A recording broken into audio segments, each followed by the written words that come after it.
Life plan ko, since 2010 po siya nasimulan,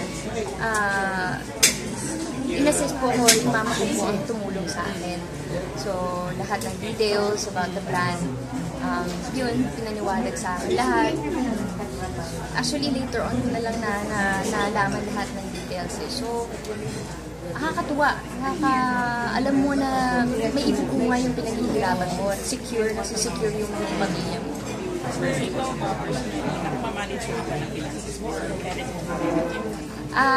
Soon po. Soon yan. Kasi importante yan na nagiging hands-on tayo para for my growth also, di ba po, as a person, di ba? Excited na rin, opo, di ba? Pero ikaw ba, as a person, how would you describe when it comes to finances? Matipid ka ba? Sobrang kuripot, sobrang matipid. Bibili ako ng isang bagay na talagang necessity, yung kakailanganin ko.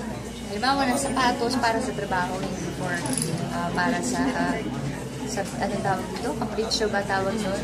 Luho. Yun yung ano. Saan mo ano pinaka parang best na financial advice na natanggap mo? Best financial advice?